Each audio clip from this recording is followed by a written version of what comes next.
When you first talked to Yorgos about it, how did he... Oh, that's interesting. How did he describe it?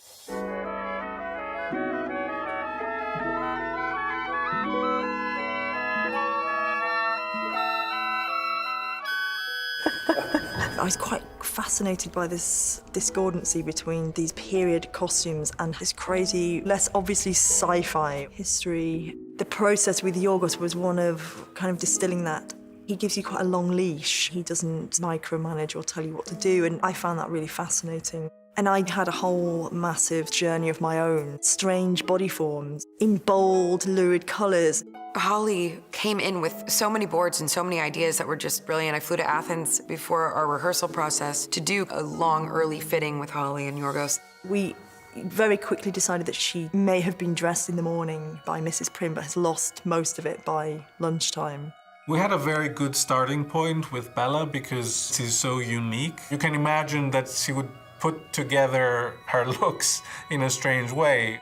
So they're always worn with a pair of knickers, or with a pair of bloomers, or with a little play suit, or a weird bustle. She really had these ideas for textures and intestinal or body parts, like there's a vagina blouse, you know, like everything symbolizes something. I sort of reserved all really strong yellows for her. We spent ages trying to achieve this shade of mango yellow that Yorgos likes so much. It's a colour that is synonymous with sun and light, and she's a very light-filled person. There is a world to enjoy, traverse, circumnavigate. This is one of the costumes worn by Catherine Hunter, who played Madame Swiney, who's the madame in the brothel. I found this fabric, which I really like. It's super textural. And the crushed velvet, I associate it as being quite a seedy fabric. This is the ocean liner costume that she wears when she goes to the slum. This is the day when she's really with Harry, so it's very much about her and Harry being in these pale costumes. You hear that? So before this point, we haven't really seen her in anything as put together as this, and this is the moment when we see her kind of identifying with her class.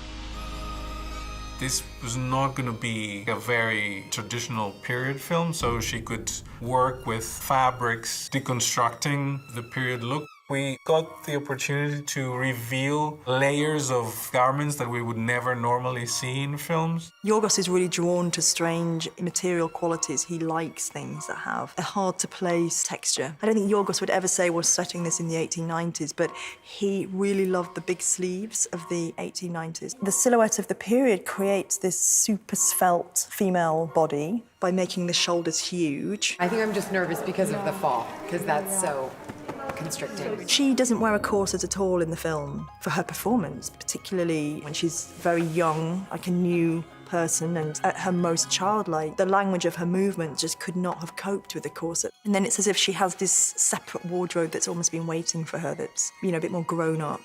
I think it sort of doesn't really matter that they're from another period, actually. With Holly, the costume designer, it's not just about look, it's about practicality.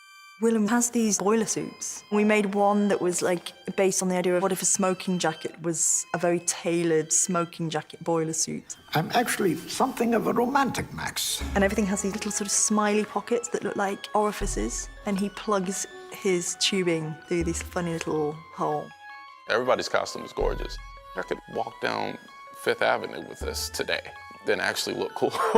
Men were very peacockish in the Victorian age. I mean, sumptuous, like wild. We took that to the extreme. I mean, I probably had like 15 fittings. Everything was tailor-made. We just look at a lot of things and images and pictures and discuss about the characters. It gives you the freedom to think outside the box. I think Holly really is incredibly brilliant. I think that the ideas that she was coming up with were very challenging to execute and were all deeply thought through and inspired.